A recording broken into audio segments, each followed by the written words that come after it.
بسم اللہ الرحمن الرحیم۔ گمنام ہیرو کے معزز ناظرین السلام علیکم۔ دوستو لائک ضرور کر دیا کریں، شکریہ۔ آئیے چلتے ہیں کہانی کی طرف۔ اس نے اپنی ڈیسک پر سے ایک مہر اٹھا کر میرے پاسپورٹ پر ثبت کر دی اور پاسپورٹ بند کر کے میری طرف بڑھا دیا۔ اس مرحلے پر اس کے ہونٹوں پر لمحہ بھر کے لیے موہوم سی مسکراہٹ نمودار ہوئی جو فوراً ہی معدوم ہو گئی۔ مجھے یوں محسوس ہوا جیسے وہ مسکراہٹ کو جرم سمجھتی ہو۔ وہ ایک سنگین مرحلہ تھا جو بخیر و خوبی گزر گیا۔ آئزک بیل کے گھر میں داخلے کا قانونی حق ملتے ہی میں اس خشک مزاج خاتون کا شکریہ ادا کر کے آگے بڑھ گیا۔ کسی فنی رکاوٹ کی وجہ سے بیگیج ہال میں مسافروں کا سامان اس وقت تک بیلٹ پر نہیں آیا تھا۔ ہال کے اختتام پر ایک پلی کی صورت میں کھڑے ہوئے چند کسٹم حکام جو شاید اسی پرواز کے مسافروں کی پڑتال پر مامور تھے، گہری نظروں سے ہال میں جمع ہونے والے مسافروں کا جائزہ لے رہے تھے۔ خرم سلطان کی آمد کے ساتھ ہی ہال میں سامان کی آمد کا سلسلہ شروع ہو گیا۔ امیگریشن کے کڑے مرحلے سے گزر کر وہ تیر کی طرح میرے پاس آیا تھا۔ یہاں امیگریشن والے بہت ہلکان کرتے ہیں۔ اس نے آتے ہی مجھے بتایا، پتہ نہیں اتنے ٹیڑھے سوال جواب کے باوجود لوگ کیوں ادھر کا رخ کرتے ہیں۔ برخوردار یہ مجبوریاں ہیں جو لوگوں کو یہ سب برداشت کرنے پر مجبور کرتی ہیں۔ مجھے تو خیر اعلیٰ تعلیم حاصل کرنے کی مجبوری ہے، لیکن آپ جیسے شریف اور معزز آدمی کو تو ادھر کا رخ بھی نہیں کرنا چاہیے۔ میں ہنس دیا، پھر دھیرے سے بولا، پہلی بات تو یہ کہ میں اتنا شریف اور معزز نہیں ہوں جتنا تم سمجھ رہے ہو۔ دوسری اور اہم تر بات یہ ہے کہ امیگریشن والے نے مجھے زیادہ پریشان نہیں کیا۔ خدا کی پناہ، وہ اپنے کانوں کو چھو کر بولا، منشیات کی حد تک تو ٹھیک ہے، لیکن لمبی تھوتنی والا وہ امریکی مجھ سے ہم جنس پرستی کے شوق پر میری رائے دریافت کر رہا تھا۔ لا حول ولا قوت، ان لوگوں کی سوچ بہت گھٹیا اور ذلیل ہے۔ وہ نوجوان تھا، اپنی فکر کے اعتبار سے ٹھیک ہی کہہ رہا تھا۔ وہ پاکستان کے ایک ایسے روایتی گھرانے سے نکل کر امریکہ آیا تھا جہاں انکل انعام جیسے مفاد پرست اور خود غرض آدمی کو رواداری اور بزرگی کے نام پر برداشت کیا جاتا تھا۔ امریکہ اس کرۂ ارض پر بالکل ہی مختلف انسانوں کی سرزمین تھی۔ وہاں ہر شخص صرف اپنے لیے جیتا تھا۔ ڈالر وہاں کی ذاتی اور جذباتی زندگی میں بھی بہت اہمیت رکھتے تھے۔ ہر بات اور رشتے کو ڈالروں کی اسی ترازو میں تولا جاتا تھا۔ ڈالر تعلیم کی کنجی تھے اور ڈالر ہی رزق روزی کا ذریعہ تھے۔ جو لوگ امریکی تہذیب کے اس جوہر کو سمجھ لیتے تھے وہ ذاتی وقار اور انا کو بھول کر ہر لمحے اور ہر قیمت پر ڈالر کمانے پر تل جاتے تھے۔ ڈالر کمانے کی اس اندھی دوڑ میں غیر ملکی بس چند روز کے لیے حیران متذبذب اور بے یقین رہتے تھے، پھر وہ بھی لنگر لنگوٹ کس کر میدان میں کود پڑتے تھے۔ امریکہ اس وقت بھی دنیا کا خوشحال ترین ملک تھا۔ وہاں سوئی سے ہوائی جہاز تک ہر چیز مہنگی تھی، لیکن انسانی عزت آبرو کی ارزانی بے مثال تھی۔ چند ڈالروں کی سرمایہ کاری کے عوض کوئی بھی سرمایہ دار اپنی من پسند مسرتیں خرید کر شب و روز نہال رہ سکتا تھا۔ امریکہ ایک انوکھا ملک ہے، وہاں ہر کام کسی شرم ساری کے بغیر ہوتا ہے اور شب و روز ہوتا ہے۔ بہت سے مرد کم سن عورتوں کے متلاشی رہتے ہیں اور عورتیں منہ مانگے داموں پر نخیز لڑکیوں کو ذاتی خدمت گاروں میں شامل کرنے کے لیے کوشاں رہتی ہیں۔ ان دونوں انتہاؤں کے درمیان جو کچھ ہوتا ہے وہ دنیا بھر میں ہوتا ہے۔ اسے قانون کا تحفظ حاصل ہو یا نہ ہو، رسوم و رواج کا اندرجہ ضرور حاصل ہوتا ہے۔ امیگریشن کے مرحلے پر مجھ سے ایڈز کے بارے میں گفتگو کی گئی۔ خرم سلطان سے ہم جنس پرستی کے بارے میں اس کی رائے معلوم کی گئی تھی۔ اس کا مطلب تھا کہ امریکہ کے تہذیبی بازار میں جنس کا بیوپار سب سے زیادہ آسان اور مقبول تھا۔ ہر فرد کسی سرمایہ کاری کے بغیر من مانا منافع حاصل کر سکتا تھا اور لمبی تھوتنی والے امیگریشن آفیسر نے اسی وجہ سے خرم سلطان سے خصوصی سوالات کیے تھے۔ سامان آ جانے پر میں نے بیلٹ پر سے ویرا کا سوٹ کیس بھی اتار کر ٹرالی میں لاد لیا۔ خرم سلطان نے فرما برداری کا مظاہرہ کرتے ہوئے ٹرالی خود سنبھال لی۔ اس کے دو بڑے اور وزنی سوٹ کیس دیکھ کر میں بوکھلا گیا۔ یہ کیا ہے؟ کیا کچھ میری ضرورت کا سامان ہے؟ باقی چیزیں میں یہاں بیچنے کی نیت سے لایا ہوں، اس نے خفت آمیز لہجے میں بتایا۔ سنا ہے چمڑے اور سنگے مرمر کا سامان یہاں مہنگا ہوتا ہے، تم اپنی ٹرالی الگ ہی لے لو، ایسا نہ ہو کہ ہمارے ساتھ میں بھی کسٹم کے بکھیڑے میں الجھ جاؤں۔ زیادہ مقدار میں لائی ہوئی ہر چیز تمہارے لیے مسئلہ بن جائے گی۔ نیو یارک بلکہ امریکہ کے روٹ پر دوسرے بڑے اعظموں سے چلنے والی پروازوں میں مسافروں پر سامان کے وزن کی کوئی پابندی عائد نہیں تھی، شرط صرف اتنی ہوتی تھی کہ مخصوص سائز کے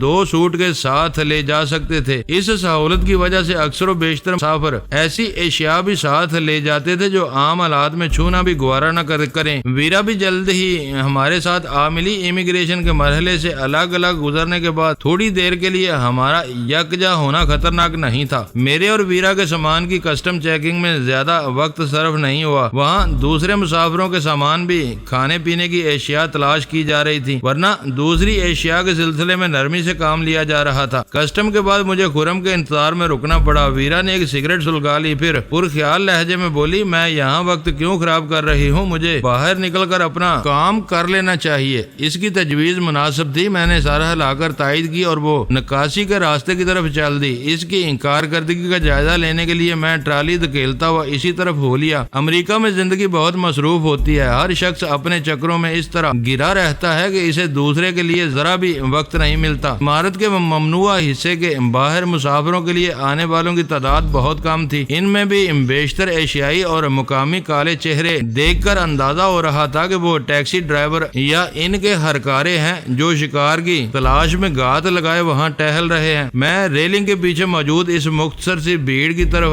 بڑھنے کے بجائے وہیں رک گیا۔ اس دوران میں ویرا تیز تیز قدموں سے چلتی ہوئی وہاں تک پہنچ چکی تھی۔ ایک لمحے کے لیے اس نے رک کر تحکمانہ انداز میں دونوں ہاتھ اپنی کمر پر رکھے اور اس بھیڑ کا جائزہ لینے لگی۔ وہاں ایک ایشیائی بلکہ پاکستانی کے ہاتھ میں وہ گتے کا پلے کارڈ مجھے بھی نظر آ گیا تھا جس پر سیاہ مارکر سے بڑے حروف میں خرم سلطان نام لکھا ہوا تھا۔ ویرا نے اچانک اس کی طرف ہاتھ اٹھا کر اونچی آواز میں کہا۔ فاصلہ زیادہ ہونے کی وجہ سے اس کے الفاظ میرے پلے نہیں پڑ سکے، لیکن اس کی کڑک دار آواز میرے کانوں میں ضرور آئی تھی۔ ویرا کی آواز کے ساتھ ہی وہ پلے کارڈ غائب ہو گیا۔ بھیڑ میں ذرا سی ہلچل ہوئی اور ویرا تیزی سے ریلنگ کے آخری سرے کی طرف بڑھ گئی۔ وہ تماشا دلچسپ ہو سکتا تھا، میں نے اس کا مشاہدہ کرنے کے لیے پیش قدمی شروع کر دی۔ ویرا سازو سامان کے بغیر باہر نکلی تھی اور پھر اس نے اپنے شکار کو خائف کرنے کے لیے حاکمانہ تیور اختیار کیے تھے، مگر میرے ساتھ سامان کی ٹرالی موجود تھی۔ باہر نکلتے ہی کئی افراد میری طرف لپکے، ان میں ایک پاکستانی بھی تھا۔ لمبے چوڑے کالوں نے اس کا راستہ مسدود کر کے اور کندھے مار کر اسے میرے قریب نہیں آنے دیا۔ ان میں سے ایک میرے ہاتھ سے ٹرالی چھیننے کی کوشش کرنے لگا، دوسرا اس سے زیادہ چلاک نکلا۔ اس نے جھٹ ٹرالی پر سے دونوں سوٹ کیس اتار لیے۔ وہ دونوں ہی تیز اور ناقابل فہم لب و لہجے میں کچھ بول رہے تھے۔ زبان بلا شبہ انگریزی تھی، مگر ادھورے الفاظ اور بگڑے ہوئے لب و لہجے کی وجہ سے کچھ بھی میرے پلے نہیں پڑ رہا تھا۔ ٹرالی چھوڑ کر میں پھرتی سے دوسرے کالے کے سر پر پہنچ گیا۔ وہ میری ہدایت یا رضامندی کا انتظار کیے بغیر ایک طرف چلا جا رہا تھا۔ یہ سوٹ کیس واپس ٹرالی میں رکھ دو، میں نے اس کی قمیض پکڑ کر خونخوار لہجے میں کہا۔ ہاں یو ینگ مین، اس نے مڑ کر بے نیازی سے کہا، تم ایئرپورٹ پر آئے ہو تو تمہیں کہیں نہ کہیں جانا ہوگا۔ میں نیو یارک کا کیڑا ہوں، میری لیموزین میں تمہیں لطف آئے گا، مجھے کیڑے مکوڑوں سے کوئی دلچسپی نہیں ہے۔ شرافت سے سوٹ کیس رکھ دو ورنہ میں کسی پولیس والے کو بلاتا ہوں۔ اسے ہٹ درمی پر آمادہ پا کر میں نے مزید سختی سے کہا۔ وہ سر جھٹک کر مڑا تو خالی ٹرالی غائب ہو چکی تھی۔ پتہ نہیں وہ کسی کالے کی شرارت تھی یا ایئرپورٹ کے عملے کا کوئی مستعد اہلکار راستہ صاف رکھنے کے لیے اسے ہٹا لے گیا تھا۔ میں جس مقصد کے لیے ادھر آیا تھا وہ سرے سے پورا نہیں ہو سکا تھا۔ ویرا کی کارگزاری کا مشاہدہ کرنے کے بجائے مجھے کالوں سے جان چھڑانے کی کوششوں میں الجھنا پڑا تھا۔ ٹرالی مفت میں ہاتھ سے نکل گئی تھی۔ اپنے سامان کے بارے میں میرا سخت رویہ دیکھ کر دوسروں نے میرا رخ نہیں کیا۔ اپنا سامان بچا لینے کے بعد مجھے خرم سلطان کی فکر ہو گئی تھی، اس کے لیے ان لوگوں سے جیتنا آسان نہیں تھا۔ یوں ہی وہ عمارت سے برآمد ہوا، میں اپنے دونوں سوٹ کیسوں سمیت آگے بڑھا اور میں نے اپنا سامان بھی اس کی ٹرالی پر لاد دیا۔ ٹیکسی ڈرائیوروں کو گمان ہوا کہ میں اسی کے انتظار میں وہاں رکا ہوا تھا۔ اس کے آ جانے پر ان لوگوں کے غول نے دوبارہ ہمارا رخ کیا، مگر اس بار ان کے تیور جا رہانا نہیں تھے۔ میں انہیں ٹال کر ان اعلانات کے سہارے آگے چل دیا جو پبلک ٹرانسپورٹ کی نشاندہی کر رہے تھے۔ وجہ یہ تھی کہ میں نے ویرا کو اسی طرف جاتے دیکھا تھا۔ میں خرم کے ساتھ کنارے کنارے جا رہا تھا کہ بھیڑ سے اچانک ویرا کا چہرہ نمودار ہوا۔ اس نے ہاتھ ہلا کر مجھے اشارہ کیا اور رخ بدل کر اسی طرف چل دی جدھر ہم جا رہے تھے۔ ویرا کی رہنمائی میں ہم جلد ہی بس ٹرمینل پہنچ گئے، جہاں اولمپیا ٹریولرز کی لمبی چوڑی اور آرام دہ بس مین ہیٹن جانے کے لیے موجود تھی۔ ویرا خالی ہاتھ اور ہم سے آگے تھی۔ اس نے کاؤنٹر سے ٹکٹ لیے اور بس کے دروازے کے قریب رک کر ہمارا انتظار کرنے لگی۔ غنیمت یہ تھا کہ مسافروں کی مدد کے لیے وہاں ایک پورٹر بھی موجود تھا، جس نے چاروں سوٹ کیس بس کے نچلے حصے میں بنے ہوئے کارگو ہولڈ میں منتقل کیے اور ہم بس میں سوار ہو گئے۔ بس کے مقابلے میں ٹیکسی زیادہ بہتر رہتی، سامان کے ساتھ ہم کہاں مارے پھریں گے۔ بس میں نشستیں سنبھالنے کے بعد میں نے ویرا سے کہا، فکر نہ کرو اور دیکھتے جاؤ، تمہارے دوست کی وجہ سے مجھے کچھ غیر ضروری احتیاط کرنی پڑ رہی ہے، ویسے بھی یہ بسیں ٹیکسی سے زیادہ محفوظ اور آرام دہ ہیں۔ میرا کام صرف یاد دہانی کرانا تھا، اس سے آگے کی ذمہ داری تمہاری ہے، میں نے جواب دیا۔ میرے لیے آنے والے آدمی کا کیا بنا؟ خرم سلطان نے خائفانہ انداز میں پوچھا۔ ویرا کو اردو بولتے دیکھ کر وہ بہت حیران نظر آ رہا تھا۔ وہ کوئی ٹٹ پونجیا تھا، میں نے قانون کے نام پر اسے للکارا تھا اور وہ فوراً بھیڑ میں گھس کر فرار ہو گیا۔ چہرے مہرے سے وہ نیو یارک کا کوئی ٹیکسی ڈرائیور معلوم ہو رہا تھا اور شاید تمہارا ہم وطن تھا۔ اس کے پیچھے تم کہاں غائب ہو گئی تھی؟ میں نے سوال کیا۔ وہاں موجود لوگوں کو اپنی جعلی سرکاری حیثیت کا یقین دلانے کے لیے اس کے پیچھے جانا ضروری تھا۔ حیرت ہے کہ لوگوں نے اسے پکڑنے یا روکنے کی کوشش نہیں کی۔ یہاں شاذ و نادر یہ ایسا ہوتا ہے، ہر ایک کو اپنی جان پیاری ہوتی ہے، سب ڈرتے ہیں کہ کہیں بھاگنے والا ہتھیار نکال کر انہی کو نہ بھون ڈالے۔ تھوڑی دیر میں بس کی تمام نشستوں پر مسافر آ گئے، لیکن بس رکی رہی۔ ویرا نے بتایا کہ وہ بسیں مسافروں کی کمی بیشی کی پرواہ کیے بغیر سختی سے مقررہ وقت پر روانہ کی جاتی ہیں۔ ان کے منزل پر پہنچنے کے بارے میں وقت کا قطعی تعین ناممکن تھا، کیونکہ راستے میں ٹریفک کی بھیڑ بھاڑ اکثر تاخیر کا سبب بن جاتی تھی۔ بس نیو یارک ایئرپورٹ کے ٹرمینل سے روانہ ہوئی تو نیو جرسی سڑکوں پر ٹریفک کا زیادہ ہجوم نہیں تھا، مگر دریائے ہڈسن پر بنے ہوئے خوبصورت پل کے ذرا پہلے بس کی رفتار خاصی کم ہو گئی۔ شاید اس کا سبب یہ تھا کہ نیو جرسی سے نیو یارک جانے والے اسی راستے کو ترجیح دیتے تھے۔ نیو یارک کی فلک بوس عمارتیں نیو جرسی سے بھی نظر آتی ہیں۔ جیسے جیسے فاصلہ کم ہوتا گیا، مین ہیٹن کا چہرہ نکھر کر سامنے آتا گیا۔ مین ہیٹن میں ورلڈ ٹریڈ سینٹر کے پہلے سٹاپ پر ہم نے بس چھوڑ دی۔ بس سے اترتے ہی ہمیں ٹیکسی مل گئی۔ اس کی خوبی یہ تھی کہ اس کے اسٹیئرنگ وہیل پر ایک سفید فارم نظر آ رہا تھا۔ اس کی جگہ کوئی پاکستانی یا بھارتی ہوتا تو ہم ٹیکسی میں گفتگو کی آزادی سے محروم ہو سکتے تھے۔ ویرا نے ٹیکسی ڈرائیور کو کسی سستے ہاسٹل کا رخ کرنے کی ہدایت کی تھی۔ جہاز پر دوران سفر میں ہی یہ طے کر لیا گیا تھا کہ خرم کو اس کی ناگہانی مصیبت سے نجات دلانے کے لیے غیر ضروری طور پر گلے کا ہار نہیں بنایا جائے گا۔ اسے 2-3 دن نیو یارک میں رہ کر فلوریڈا میں اپنی منزل کی طرف کوچ کر جانا تھا۔ ہیروین کے بارے میں کوئی اس سے رابطہ کرتا تو وہ وہی کہانی سناتا جو اسے بتائی گئی تھی، یعنی انسداد منشیات والوں نے ہیروین کا پیکٹ ضبط کر کے 2 روز تک اس سے باز پرس کی، پھر بڑی مچھلیوں پر ہاتھ ڈالنے کی امید میں اسے رہا کر دیا۔ اس شخص کو مزید خوفزدہ کرنے کے لیے وہ یہ بھی کہہ سکتا تھا کہ اکثر اوقات نامعلوم اور پر اسرار لوگ اس کے ارد گرد منڈلاتے رہتے ہیں۔ راستے میں ویرا نے نیو یارک کے اضافی اخراجات کے لیے خرم کو $200 دینے چاہے تو اس نے رقم لینے سے صاف انکار کر دیا۔ اس کی دانست میں ہمارا یہی احسان کافی تھا کہ کسی پرانی شناسائی کے بغیر ہم نے ایک مشکل وقت میں اسے مصائب سے بچا لیا تھا۔ وہ ٹریول چیک کی صورت میں خاصی رقم اپنے ساتھ لایا تھا، مگر میں جانتا تھا کہ وہ اس کے ابتدائی تعلیمی اخراجات کے لیے تھی۔ اگر وہ اس میں سے ایک قابل ذکر رقم نیو یارک میں خرچ کر دیتا تو اس کے لیے سنگین مالی مشکلات پیدا ہو سکتی تھی۔ نیو یارک نامی ہاسٹل مین ہیٹن کے جنوبی حصے میں واقع تھا، جسے عرف عام میں ڈاؤن ٹاؤن کہا جاتا تھا۔ عام طور پر سیاح شہر کے مرکزی حصے کو ڈاؤن ٹاؤن کہتے ہیں، لیکن مین ہیٹن کی ساخت کچھ ایسی ہے کہ یہ ایک دریائی جزیرے کی صورت میں صرف 2 میل چوڑا اور کم و بیش 13 میل لمبا ہے، اور مقامی اصطلاح میں اسے اپ ٹاؤن، مڈ ٹاؤن اور ڈاؤن ٹاؤن کے شمال وسطی اور جنوبی حصوں میں تقسیم کیا ہوا ہے۔ شہر کا مرکزی حصہ مڈ ٹاؤن پر مشتمل ہے۔ ویرا ٹیکسی سے اتر کر خرم کے ساتھ ہاسٹل میں گئی اور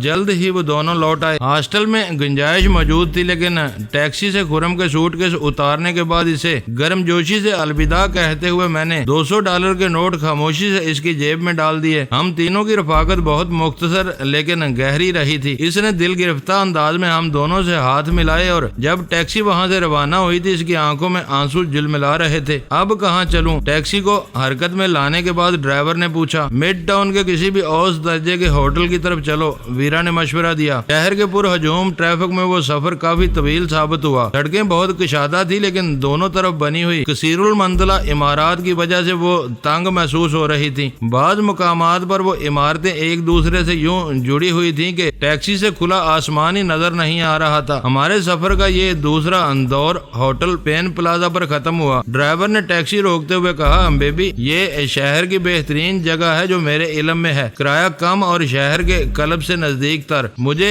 چلانے کی کوشش نہ کرو۔ ویرا نے تمسخرانہ انداز میں کہا میں تبت سے نہیں آئی، اسی شہر میں پلی بڑی ہوں، چاہو تو میں ابھی اس سے بہتر ہوٹلوں کے نام بتا سکتی ہوں، اس وقت تم مالک ہو۔ وہ شانے اچکا کر بولا جو کہتی ہو وہی ٹھیک ہوگا، مگر میں مناسب سی ٹپ کا حقدار ضرور بن چکا ہوں۔ میں نے ویرا کے پہلو میں کوہنی ماری کہ وہ اس سے باتوں کو طول نہ دے۔ ویرا نے فوراً ہی کرایہ ادا کیا۔ ہمارے دونوں سوٹ کیس بہت ہلکے تھے، ڈرائیور انہیں لے کر اندر چلا ہی تھا کہ ہوٹل کا پورٹر آ گیا۔ ڈرائیور اس کے لیے اجنبی نہیں تھا، دونوں میں رسمی الیک سلیک ہوئی۔ ڈرائیور نے سوٹ کیس پورٹر کے حوالے کرتے ہوئے خوش دلی سے کہا میری کو بتا دینا کہ یہ مہمان میرے ہیں۔ وہ علاقہ مجھے پہلی نظر میں کچھ گندا سا محسوس ہوا لیکن میں نے اس پر کوئی تبصرہ نہیں کیا۔ پین پلازا کی عمارت اندر سے بہت صاف ستھری اور آراستہ تھی۔ کاؤنٹر پر چند ضروری اندراجات کے بعد ہمیں 5ویں منزل پر ایک کمرہ مل گیا۔ پورٹر کے ساتھ کشادہ کمرے میں پہنچ کر طبیعت خوش ہو گئی۔ ہوٹل اور اس کے کمروں کا معیار اس علاقے سے کہیں بہتر تھا۔ پورٹر نے سامان ایک کونے میں لگا کر فریج وغیرہ کا جائزہ لیا، چند مشوروں سے نوازا اور ٹپ لے کر چلا گیا۔ ویرا نے کمرہ بند کیا تو میں آرام دہ بستر پر دراز ہو چکا تھا۔ اب تم کمرے میں بند ہو کر نشتی پھیلاؤ گے؟ ویرا نے پلٹ کر آنکھیں نکالی۔ طویل سفر کی تھکان تم بھی محسوس کر رہی ہوگی، ویسے لندن کے حساب سے رات ہو چکی ہے۔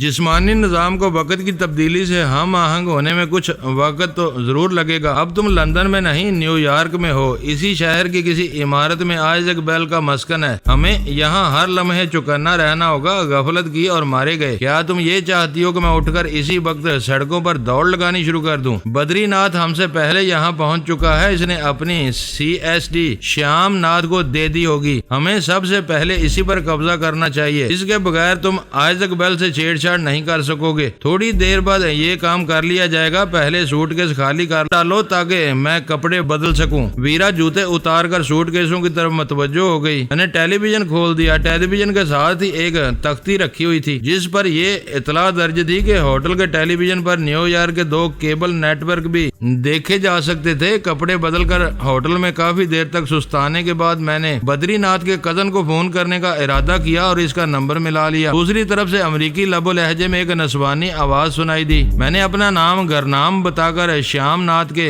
بارے میں پوچھا اور چند ثانیوں بعد وہ لائن پر آ گیا۔ بدری ہی کے مشورے پر میں نے اس کے کزن کے لیے گرنام سنگھ کا نام اختیار کیا تھا۔ اس کا یہ فائدہ ہوا کہ شیام مجھ سے فوراً ہی بے تکلف ہو گیا۔ اس نے بتایا کہ بدری نے میرے لیے ایک پیکٹ اس کے حوالے کیا ہے جو میں کسی بھی وقت اس سے لے سکتا ہوں۔ اس نے معذرت چاہی کہ اپنے ہوٹل کے بزنس کی وجہ سے وہ سارا دن بے حد مصروف رہتا ہے، اس لیے میرے پاس نہیں آ سکے گا۔ مجھے براڈ وے پر واقع اس کے ہوٹل پہنچنا ہوگا۔ میں نے اس سے اس کے ہوٹل کا پتہ لے کر شام میں کسی وقت پہنچنے کا وعدہ کیا اور فون بند کر دیا۔ ویرا نے پتہ لے کر دیکھا اور مجھے بتایا کہ شیام کا ہوٹل وہاں سے زیادہ دور نہیں تھا۔ یہ تم کہہ رہی ہو، میرے جیسے اجنبی کے لیے یہ پتہ آسان ثابت نہیں ہوگا۔ پتہ نہیں ہمیں کب تک اس شہر میں رہنا پڑے۔ تمہیں مین ہیٹن سے تھوڑی بہت واقفیت حاصل کرنی پڑے گی، ورنہ انسانوں کے اس جنگل میں بار بار بھٹکتے رہو گے۔ آسان زبان میں کچھ سمجھا سکتی ہو تو میں سننے پر آمادہ ہوں، میں نے کہا۔ مین ہیٹن پر شمال سے جنوب کی طرف جانے والی ہر سڑک ایونیو کہلاتی ہے، جس کی شناخت اس کے نمبر سے ہوتی ہے۔ ان سڑکوں کو قطع کرتی ہوئی ذیلی سڑکیں مشرق اور مغرب کو ملاتی ہیں اور اسٹریٹ کہلاتی ہیں جن کے نمبر انتہائی جنوب سے شروع ہوتے ہیں۔ ویرا نے بولنا شروع کیا۔ ابتدا میں صبر سے اس کی وہ بے مغز تقریر سنتا رہا، پھر اکتا کر میں نے اسے خاموش کر دیا۔ مجھے کسی امتحانی پرچے میں مین ہیٹن کا نقشہ نہیں بنانا جو تم اتنی تفصیل میں جا رہی ہو۔ تھوڑی بہت انگریزی جاننے والا اسی شہر میں زیادہ دیر تک نہیں بھٹک سکتا۔ ہم اس وقت زیر زمین ٹرین کے پین اسٹیشن کے سامنے ہیں۔ وہ خفت امیز لہجے میں بولی، یہاں سے صرف 6 بلاک آگے شیام ناتھ کا ہوٹل ہے، تم چاہو تو ٹیکسی سے وہاں چلے جاؤ۔ کیا تم میرے ساتھ نہیں چلو گی؟ میں نے چونک کر سوال کیا۔ میرے لیے یہ غیر معمولی بات تھی کہ ویرا از خود میرا پیچھا چھوڑنے پر آمادہ تھی۔ یہاں قدم قدم پر میرے پہچان لیے جانے کا خطرہ ہے۔ میں نے اپنے بالوں کے سٹائل سے چال ڈال تک میں بہت سی تبدیلیاں کی ہیں، پھر بھی میں کوئی خطرہ مول نہیں لوں گی۔ میرے لیے یہ خوشی کی بات ہے کہ اب تم ایک سگڑ خانہ دار خاتون کی طرح ہوٹل میں رہو گی۔ اس بھول میں نہ رہنا، میں بستر توڑنے کے لیے نہیں آئی۔ آج رات میں اکیلی اس شہر کی سیر کو نکلوں گی اور پرانے ٹھکانوں پر جاؤں گی تاکہ یہاں کا نیا رنگ ڈنگ دیکھ سکوں۔ یہ بھی پتہ چل جائے گا کہ موجودہ تبدیلیوں کے ساتھ میں کسی حد تک گمنام رہ سکتی ہوں۔ تمہاری تجویز مناسب ہے، میں دور رہ کر تمہاری دیکھ بھال کرتا رہوں گا۔ یہ مہربانی نہ کرو تو ہم دونوں کے حق میں زیادہ بہتر ہوگا، اس نے قدرے تلخی سے کہا۔ میرے دور رہنے میں تم کو کیا پریشانی لاحق ہو سکتی ہے؟ میں نے حیرت سے پوچھا۔ تمہارے دل میں حسد، رقابت اور تنگ نظری نے ڈیرے ڈالے ہوئے ہیں۔ جہاز میں وہ یمنی ذرا سی دیر کے لیے میرے پاس آ کر بیٹھا تو تم سلگ اٹھے۔ یہ مغرب ہے، یہاں میل جول کے انداز بہت مختلف ہوتے ہیں۔ میں خود ہی اپنے کسی ہمدرد سے مل بیٹھی تو اخلاقی گرم جوشی کا منظر تمہیں مشتعل کر دے گا۔ تم ایک مدت تک پاکستان میں پاکستانی بن کر رہی ہو تو میں بھی چند روز کے لیے امریکیوں کی طرح ڈھیٹ، منہ پھٹ اور بے شرم بن سکتا ہوں۔ آزمائش شرط ہے۔ ویرا صرف ہنس کر رہ گئی، لیکن اس کی پیشانی پر تفکر امیز لکیریں نمایاں تھی۔ ویرا کے بغیر اس اجنبی شہر کی سیر کا تصور اس قدر دل خوش کن تھا کہ میں رات ڈلنے کا انتظار نہیں کر سکا اور اسی وقت تیار ہو کر ہوٹل سے نکل کھڑا ہوا۔ ہوٹل سے باہر آ کر میں بائیں طرف مڑا تو مجھے ایک جانی پہچانی فلک بوس عمارت کا ہیولا نظر آیا۔ وہ عمارت اسی سڑک پر کچھ دور دوسری طرف واقع تھی۔ چند قدم بعد ہی مجھے یاد آ گیا کہ وہ ایک زمانے میں دنیا کی بلند ترین عمارت کا اعزاز رکھنے والی امپائر اسٹیٹ بلڈنگ تھی، جس کی ایک سمت پر میرے پین پلازا ہوٹل کی 34ویں اسٹریٹ واقع تھی۔ اس سڑک کے نکڑ پر آ کر میں دوبارہ بائیں طرف 7th ایونیو پر مڑ گیا۔ میں نے محسوس کیا کہ لندن کے برعکس نیو یارک کی ان مشہور سڑکوں پر پیدل چلنے والوں کی بھیڑ بھاڑ نہیں تھی۔ سڑکیں گاڑیوں سے بھری ہوئی نظر آ رہی تھی۔ میں نے دوبارہ ہوٹل تک پہنچنے کے لیے ان دو سڑکوں کے اتصال کی کچھ نشانیاں ذہن نشین کی اور آگے چل دیا۔ ویرا کی رہنمائی کے مطابق شیام ناتھ کا ہوٹل اسی طرف ہو سکتا تھا۔ ویرا نے ہوٹل کے کمرے میں بیٹھ کر 6 بلاک کے فاصلے کا ذکر کیا تو مجھے حقیقی فاصلے کا ادراک نہیں ہو سکا۔ اگلی اسٹریٹ پر پہنچ کر مجھے اندازہ ہوا کہ نیو یارک میں وہ بلاک کافی طویل تھا، مگر میں چلتا ہی رہا۔ فاصلے کے اس احساس نے میری حوصلہ شکنی نہیں کی تھی۔ پیش قدمی کرتے ہوئے مجھے جا بجا سڑکوں کے نمبر نظر آ رہے تھے۔ وہ سب کچھ اس قدر نظم اور ترتیب سے تھا کہ مجھے بے اختیار ویرا کی سادہ سی وضاحت یاد آ گئی کہ مین ہیٹن کا پورا علاقہ افقی اور عمودی سڑکوں کے درمیان بٹا ہوا تھا۔ ان کی مدد سے آدمی کسی بھی مطلوبہ مقام تک پہنچ سکتا تھا۔ 40ویں اسٹریٹ پر وسیع و عریض بس ٹرمینل کے قریب ہی شیام ناتھ کا چھوٹا سا ہوٹل آسانی سے مل گیا۔ وہاں کھانے پینے کے ساتھ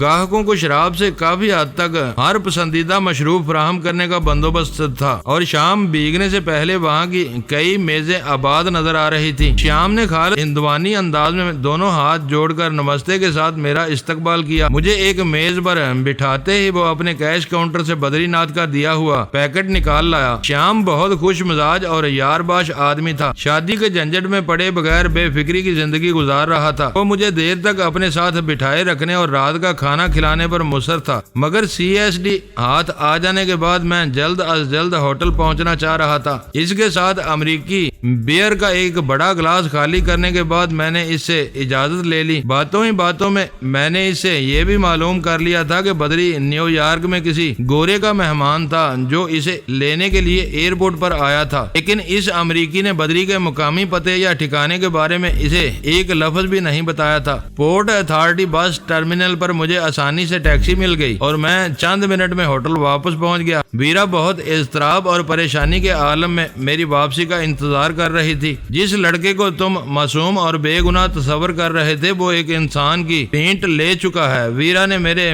بیٹھتے ہی اضطراری لہجے میں وہ دھماکہ کر دیا۔ خرم سلطان اور انسانی پینٹ، میں نے آنکھیں پھاڑ کر بے یقینی سے دہرایا۔ تھوڑی دیر پہلے مقامی خبروں میں بتایا گیا ہے کہ بروکلین میں کسی شکی القلب قاتل نے ایک ٹیکسی میں اس کے پاکستانی ڈرائیور کو گولی مار کر ہلاک کر دیا ہے، مگر اس ٹیکسی ڈرائیور سے خرم کا کیا تعلق؟ اسے ہاسٹل پہنچانے والا ٹیکسی ڈرائیور پاکستانی کب تھا جو تم ان دونوں باتوں کو ملا رہی ہو؟ یہاں بھی یورپ اور برطانیہ جیسے طور طریقے رائج ہیں۔ عوام سے اچھی یا بری خبر نہیں چھپائی جاتی۔ خبر کے ساتھ اس مقتول کو بھی اسکرین پر دکھایا گیا تھا جو چند گھنٹے پہلے ایئرپورٹ پر خرم سلطان کو لینے کے لیے آیا ہوا تھا۔ اسے پہچان لینے کے بعد میں میں وثوق سے بات کر رہی ہوں۔ اوہ، بے اختیار میرے منہ سے ایک گہرا سانس آزاد ہو گیا۔ میری چھٹی اس بار بار مجھے کسی نامعلوم خطرے کا احساس دلا رہی تھی۔ میں حیران تھا کہ ہیروئن کی اسمگلنگ کا یہ قصہ اتنی آسانی سے ایسے طے ہو گیا۔ شاید اسے اس کی ناکامی پر سزائے موت دی گئی ہے۔ اس کی موت کے بعد اب خرم سلطان کی جان کو سنگین خطرہ لاحق ہے۔ ویرا پرتشویش انداز میں بولی۔ مقتول کے بارے میں واقعات معلوم ہوتے ہی وہ پریشان ہو جائے گا۔ میرا خیال ہے کہ اسے اسی وقت فون کر کے ہوشیار کر دینا چاہیے۔ یہ ہماری سب سے بڑی غلطی ہوگی۔ اسے بے خبر اور پرسکون رہنے دو۔ ایئرپورٹ پر اس نے اپنے میزبان کا سایہ تک نہیں دیکھا تھا۔ اس کے باہر آنے سے پہلے ہی تم نے اس شخص کو بگا دیا تھا۔ تصویر کیا، لاش دیکھ کر بھی خرم اسے نہیں پہچان سکے گا۔ یہ چکر میری سمجھ میں نہیں آ رہا۔ ویرا کی تشویش بدستور برقرار تھی۔ ٹیکسی ڈرائیور کے قاتل اب خرم کی تلاش میں نکلیں گے اور وہ ضرور مارا جائے گا۔ شاید ایسا نہ ہو۔ میرا ذہن کچھ کڑیاں ملا رہا ہے۔ اگر وہ درست ہیں تو پھر یہ کچھ اور ہی معاملہ ہے۔ یعنی ٹیکسی ڈرائیور کے قتل کا ہیروئن کی اسمگلنگ سے کوئی تعلق نہیں ہے۔ ضرور ہے۔ میرا خیال ہے کہ مرنے والا مڈل مین تھا۔ ٹریول ایجنسی والے انعام کی ملی بھگت سے اس نے یہ سارا چکر چلایا ہوگا۔ انعام مطمئن ہوگا کہ خرم کے ذریعے 2 کلو ہیروئن نیو یارک بھیج کر وہ پلک جھپکتے میں کروڑ پتی ہو جائے گا۔ مگر ہیروئن نیو یارک کی کسی دکان میں سجا کر بیچی جانے والی چیز نہیں ہوتی۔ ویرا میری بات کاٹ کر بولی۔ اگر خریدار سامنے موجود نہ ہو تو ایسی قیمتی منشیات کی وقت نمک کے تھیلے جتنی بھی نہیں رہتی۔ اس کے صحیح دام صحیح خریدار ہی دے سکتا ہے۔ دوستو، ویڈیو کو لائک ضرور کر دیا کریں۔ ISI پاک آرمی زندہ باد، پاکستان پائندہ باد۔ معزز ناظرین، اپنا خیال رکھیے گا اور اپنے اس چینل کا بھی شکریہ۔